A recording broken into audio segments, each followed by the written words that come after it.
Kali ini saya akan menceritakan alur film yang berjudul Kingdom of Heaven yang dirilis tahun 2005.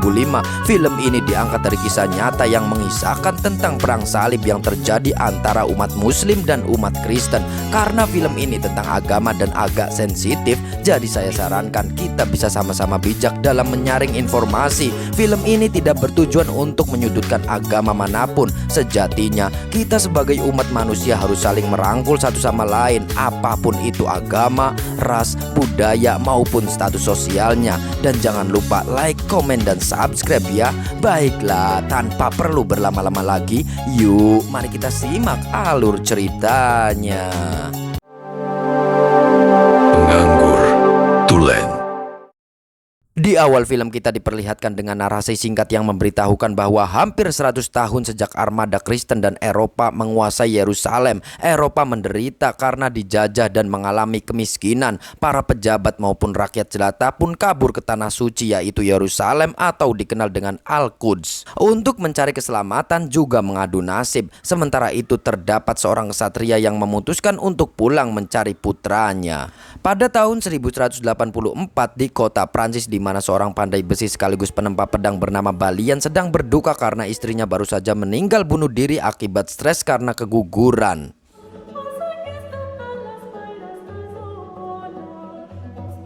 Pada suatu hari saat sedang bekerja, Balian didatangi oleh sekelompok tentara salib yang meminta untuk dibuatkan sepatu kuda baru. Saat Balian membuatnya, tiba-tiba ia didatangi oleh pimpinan kelompok tersebut yang juga seorang bangsawan, yaitu Godfrey. Dan ternyata Balian adalah anak kandung dari Godfrey hasil hubungan gelapnya dengan ibu kandungnya dahulu.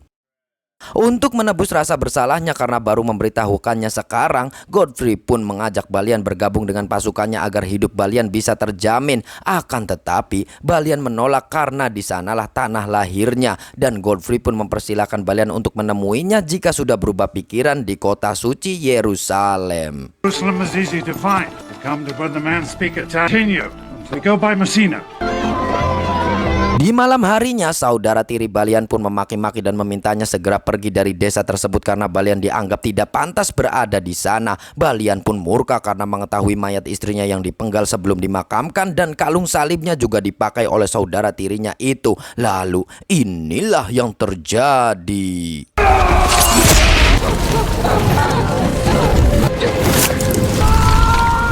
Ya, Balian pun membunuh saudara tirinya. Saat itu juga dia langsung mencari ayahnya yang sedang menuju ke Yerusalem. Saat bertemu, Balian pun bertanya ke Godfrey apakah dosanya karena telah membunuh dan dosa istrinya yang telah bunuh diri bisa ditebus di Yerusalem. Lalu Godfrey hanya menjawab jika mereka akan mencari tahu jawabannya nanti saat istirahat. We can find out together. Godfrey pun langsung menguji kemampuan bertarung Balian sekaligus memberikan tips-tips ilmu perpedangan. Tetapi tiba-tiba ternyata keponakan Godfrey datang untuk membawa Balian karena dianggap bersalah membunuh saudaranya. Akan tetapi Godfrey menolak permintaan itu karena Godfrey tahu ponakannya berencana membunuh Balian dan dirinya agar mereka lah yang nantinya mendapat warisan kebangsawanan. Dan ponakannya pun secara diam-diam menyerangnya.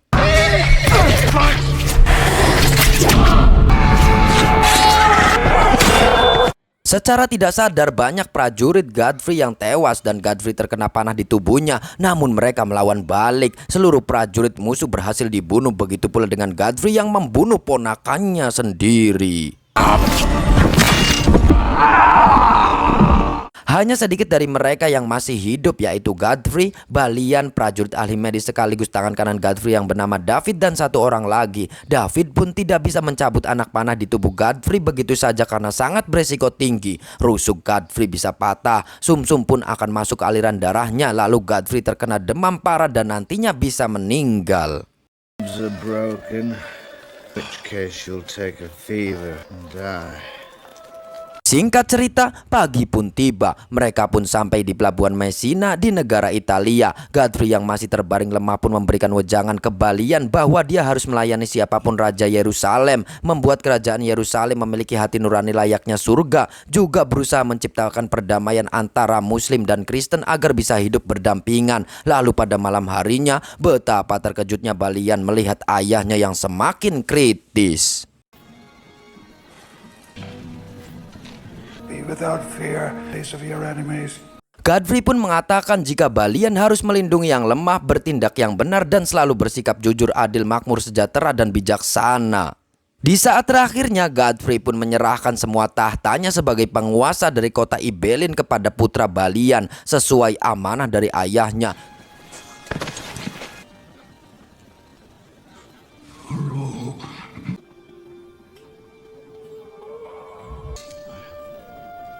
Balian pun akan pergi berlayar ke Yerusalem, sedangkan David akan menyusul 1 minggu lagi. Akan tetapi, ternyata ombak di lautan begitu ganas.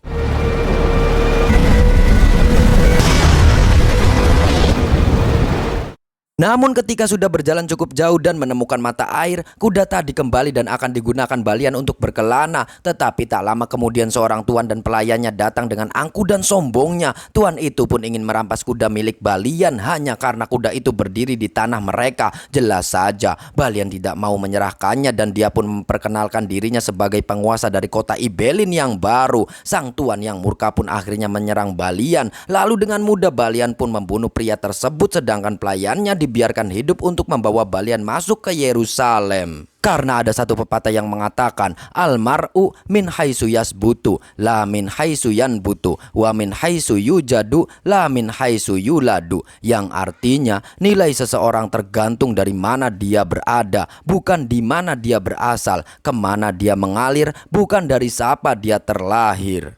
Sesampainya di area pemukiman, si pelayan pun dibebaskan begitu saja. Padahal seharusnya Balian bisa menjadikannya tawanan ataupun budak. Si pelayan pun berterima kasih dan memberitahu jika tuannya yang tadi dibunuh adalah seorang satria penting di kalangan Saracen atau kalangan pejuang Muslim. Dan kualitas yang dimiliki oleh Balian pasti akan segera diketahui oleh kalangan tersebut. Dari sana Balian pergi ke lokasi di mana Yesus disalib untuk merenungi dan memikirkan apa yang harus dilakukan setelah ini. Lalu setelah istirahat semalaman, esok paginya Balian menguburkan kalung milik istrinya di sana dan lanjut pergi ke kota. How can you be in hell? Dan ya, tiba-tiba sekelompok orang pun datang menemui Balian karena mereka melihat pedang milik Godfrey yang sangat dihormati di sana. Begitu mengetahui takhta penguasa telah diturunkan ke Balian, ia pun langsung diperlakukan bagai raja. You carry Godfrey's sword. Come with us, my lord. Tak lama kemudian tangan kanan Godfrey yaitu David sudah sampai di sana dan mereka berdua pun berbincang. Balian merasa keyakinan imannya semakin hilang, sedangkan David malah sudah tidak percaya lagi dengan namanya agama. Karena menurut David banyak orang-orang yang fanatik dengan agama. Mereka melakukan hal-hal gila di luar batas, namun mereka berdalih itu adalah kehendak Tuhan. What God desires here, you decide to do every day. Setelah itu David mengajak Balian keliling Yerusalem dan terlihat ada 2 tentara salib yang dihukum gantung karena telah membunuh orang Arab. Sekedar informasi bahwa 6 tahun lamanya Salahuddin Al-Ayyubi atau Saladin, sang panglima perang pejuang Muslim dan raja dari orang-orang Arab, telah berdamai dengan Raja Badwin I, pimpinan dari pasukan Kristiani. Kini Yerusalem adalah tempat ibadah bagi semua agama. Kedua pemimpin tersebut juga telah membuat kesepakatan untuk menjaga perdamaian, dan jika ada yang melakukan pelanggaran berat maka akan dihukum mati seperti mereka. Dari sana mereka pun menghadiri undangan makan-makan bersama anggota kerajaan, di antaranya adalah Tiberias si jenderal perang dan teman baik Godfrey, juga pasangan suami istri yaitu Sibila dan Lusignan, pria yang anti muslim. Akan tetapi Lusignan yang arogan merendahkan Balian dan dia menolak untuk makan bersamanya. My wife. Setelah itu Balian pun dipanggil untuk menemui sang Raja Baldwin yang ternyata dia menderita penyakit langka yaitu kusta, hingga seluruh tubuhnya harus ditutupi termasuk wajahnya dengan topeng, dan usia kehidupannya juga tidak lama lagi. Raja Baldwin pun memerintahkan Balian untuk melindungi kampung halaman ayahnya yaitu kota Ibelin. When I was 16, I won a great big felt in that moment I would live to be 100. Now I know I shall not see 30. House at Ibelin, particular the Jews. Sesuai perintah sang raja, Balian dan beberapa tentara salib pun pergi ke kota Ibelin, di mana kota tersebut sangatlah gersang, miskin dan dihuni oleh orang-orang Islam, Kristen juga Yahudi. Dengan tegasnya Balian pun memerintahkan para pekerja untuk menggali sumur sampai menemukan sumber mata air.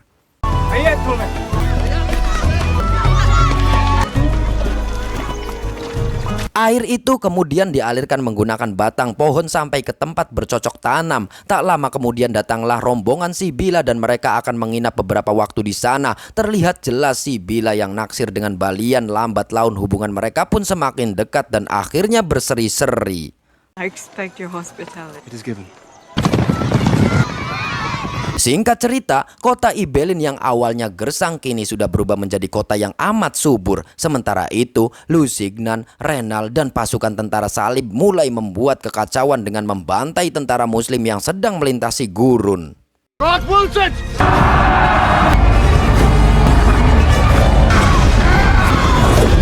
Dan ya, akibat penyerangan itu rusaklah perjanjian damai antara kedua raja. Raja Baldwin tahu jika hal ini akan menyebabkan peperangan dan dia pun memerintahkan untuk segera menyiapkan pasukannya.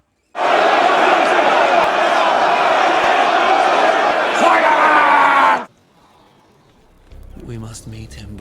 I will lead the army. Dan ternyata benar dugaan Baldwin, 200.000 pasukan muslim Saracen yang dipimpin oleh Saladin akan datang menyerbu kastil Kerak tempat Renal berada. Balian dan segelintir pasukannya yang berada di dekat sana pun nekat menghadang pasukan Saladin yang jumlahnya jauh lebih banyak. Warga-warga sipil pun ketakutan berlindung ke dalam kastil. Lalu peperangan antara pasukan Balian dan pasukan muslim Saracen pun tak bisa dihindarkan.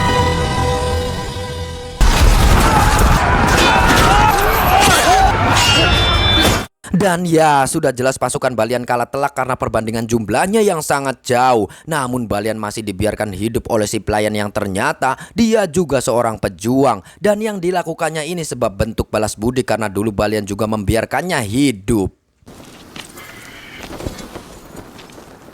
Tak lama kemudian pasukan tentara salib yang dipimpin oleh Raja Baldwin pun datang berbondong-bondong. Kedua raja pun bertemu untuk bernegosiasi. Saladin meminta pasukan Baldwin mundur karena dia hanya ingin membuat perhitungan kepada Renal yang telah mengacau. Akan tetapi Baldwin juga meminta pasukan Saladin mundur ke Damaskus dan dia berjanji Renal akan dihukum berat. Reynald of Chatillon will be fun, I swear it. Terms? We have terms. Assalamualaikum. Waalaikumsalam. Setelah itu Raja Baldwin masuk ke dalam kastil untuk bertemu dengan Renal si pengacau. Tanpa banyak basa-basi, Baldwin pun membuka sarung tangannya. Renal diminta berlutut serendah-rendahnya sambil mencium luka kusta di tangannya. Dan Baldwin pun memukuli wajah Renal dengan tongkat berkali-kali. Setelah itu Tiberias menyampaikan hukuman bagi Renal bahwa dia akan dimasukkan ke dalam penjara khusus.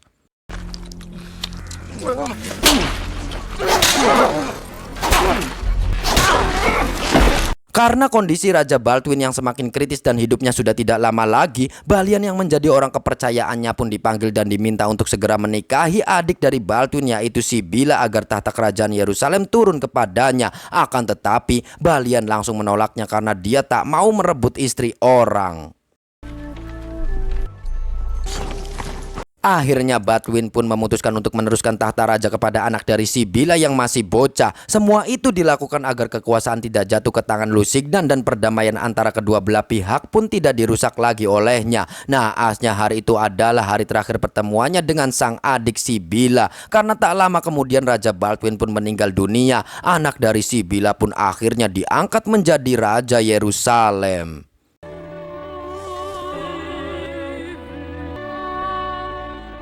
Saat penobatan baru selesai, Sibila baru menyadari bahwa anaknya mengidap penyakit kusta yang sama seperti kakaknya Baldwin. Karena anaknya tidak bisa merasakan sakit ketika cairan panas menetes ke kulitnya. Sibila pun mulai stres karena dia tidak ingin anaknya mengalami nasib serupa seperti Baldwin yang harus tersiksa bertahun-tahun karena penyakitnya.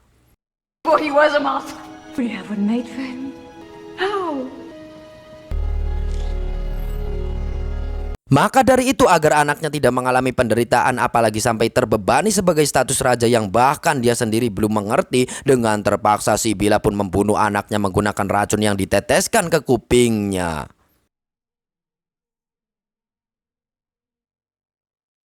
Mengetahui sang raja bocil telah meninggal dunia, Lusignan yang tahu sebentar lagi dirinya akan menjadi raja langsung memerintahkan 3 prajurit untuk membunuh Balian agar tidak ada lagi yang bisa mengganggu kekuasaannya. Namun 3 prajurit tersebut bukanlah tandingannya, justru Balian yang berhasil membunuh mereka semua.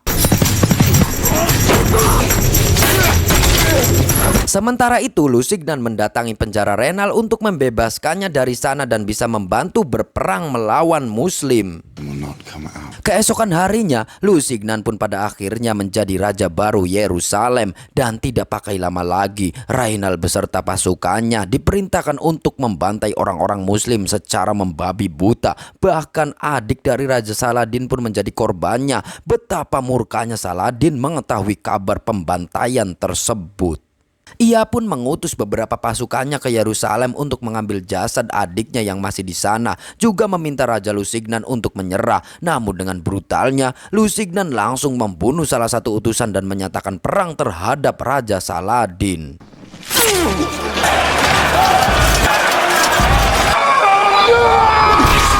Ketika pasukan sudah disiapkan, Balian menyarankan agar pasukan Lusignan tidak keluar dari benteng karena pasukan Saladin akan dengan mudah membantai mereka. Dan kota juga tidak memiliki pertahanan, apalagi lokasi perang yang cukup jauh dari benteng dan situasi yang begitu gersang akan membuat tentara salib dehidrasi.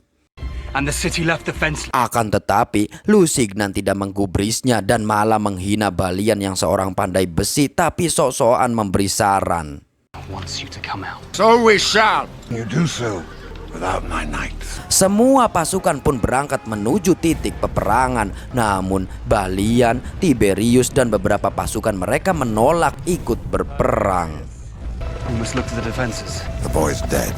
Sesuai perkataan Balian, pasukan tentara salib sangat kehausan, kelelahan, dan tidak sedikit dari mereka yang jatuh pingsan. Berbeda dengan pasukan Muslim yang sangat siap, Saladin memerintahkan pasukan berkuda untuk terus berputar agar debu-debu kotor terbang ke arah rombongan tentara salib dan membuat mereka semakin kehausan. God wills it. Dengan mudahnya, akhirnya peperangan pun dimenangkan oleh pasukan Muslim dan hanya segelintir prajurit musuh yang disandra, termasuk Renal juga Lusignan. Saladin yang sangat membenci dengan sikap Renal langsung memenggal kepalanya.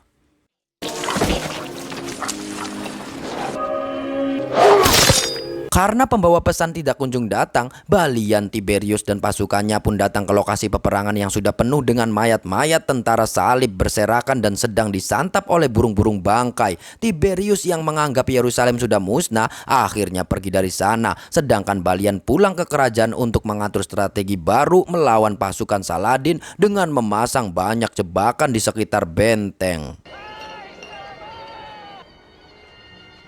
Di saat yang sama pasukan Saladin sudah semakin dekat dengan benteng kerajaan Yerusalem. Balian pun memotivasi seluruh pasukan yang tersisa beserta warga sipil yang mampu bertarung untuk menghadapi perang yang akan terjadi. Balian mengatakan bahwa mereka harus berjuang untuk semua orang yang ada di Yerusalem. Tidak ada satupun agama yang berhak memilikinya. Which is more holy? The wall? The sepulchre? Who has claim? No one has claim.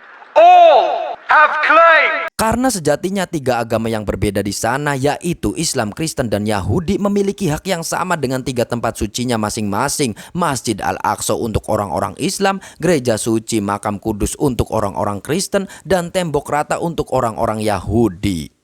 Pada malam harinya, pasukan Saladin pun mulai membombardir benteng dengan melontarkan bola-bola api. Namun tembok-tembok benteng begitu kokoh dan tidak mudah dihancurkan. Balian tidak membalas serangan Saladin malam itu karena belum masuk jarak tembaknya. Lalu di keesokan paginya ketika pasukan Muslim selesai sholat berjamaah, peperangan pun kembali dilanjutkan dan kini mereka saling melontarkan bola sampai akhirnya pasukan Saladin sudah berada di depan benteng.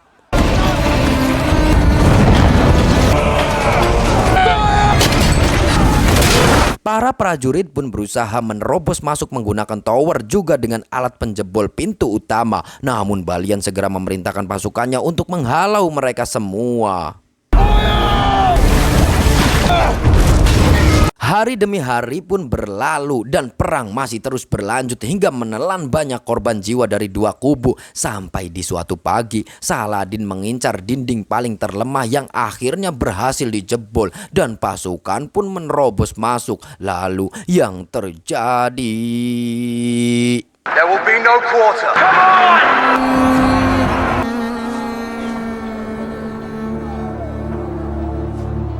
Ya, dalam waktu singkat pasukan Saladin pun menguasai Yerusalem, dan meski sudah memenangkan pertempuran, dengan murah hati Raja Saladin mendatangi Balian untuk membuat kesepakatan, yaitu menyerahkan kota Yerusalem seutuhnya, dan sebagai gantinya tentara-tentara salib yang tersisa maupun penduduk yang masih hidup akan diampuni, dan Saladin pun berjanji akan mengirim mereka ke wilayah Kristen dengan aman. Begitu pula dengan sang Raja Lusignan yang masih dibebaskan dan menyerahkan takdir Lusignan kepada Tuhan. Such as he is, I leave to you and what God will make of him. Dahulu orang-orang Kristen membantai semua Muslim demi merebut Yerusalem. Namun Saladin mengatakan jika dia bukanlah orang yang seperti itu. Melihat kemurahan Saladin, akhirnya Balian pun menyerahkan seluruh kota Yerusalem kepada Saladin. Setelah itu Balian pun menyampaikan ke seluruh warganya bahwa Yerusalem diserahkan kepada Saladin. Semua akan dikawal hingga selamat sampai ke wilayah Kristen. I have surrendered Jerusalem. All will be safely. Balian juga mengatakan jika memang tempat itu adalah Kingdom of Heaven atau kerajaan surga, maka biarlah Tuhan yang mengatur sesuai kehendaknya. Singkat cerita, Saladin kini sudah menguasai Yerusalem, masuk ke dalam salah satu masjid untuk mengucapkan rasa syukur yang sedalam-dalamnya. Sementara itu, Balian tiba-tiba didatangi oleh Lusignan yang menantangnya duel karena tidak terima dengan keputusan Balian yang telah menyerahkan Yerusalem, dan pertarungan pun tak bisa dihindarkan. Dan ya, akhirnya pertarungan dimenangkan oleh Balian, akan tetapi Balian masih mengampuni nyawa Lusignan dan memintanya untuk bangkit menjadi seorang kesatria sejati. Rise at night. Tak lama kemudian Balian beserta warganya di sana akhirnya pergi menuju ke wilayah Kristen. Balian pun mengajak Sibila untuk hidup bersama dengan damai di tempat kelahirannya, yaitu Prancis. Beberapa tahun kemudian terlihat tentara salib dari Inggris yang dipimpin oleh Raja Inggris yang bernama Richard I. Mereka mendatangi Balian untuk mengajaknya bergabung dan berperang kembali demi merebutkan Yerusalem. Akan tetapi Balian menolak karena dia lebih memilih untuk menjadi seorang pandai besi yang bisa hidup dengan damai. Di akhir film terdapat informasi bahwa Raja Richard bertempur selama 3 tahun untuk merebut Yerusalem yang akhirnya berujung pada gencatan senjata dengan Saladin, dan hampir 1000 tahun lamanya perdamaian di kerajaan surga pun belum tercipta, dan film pun pragat. Penganggur tulen landungan, pinter ngomong pinter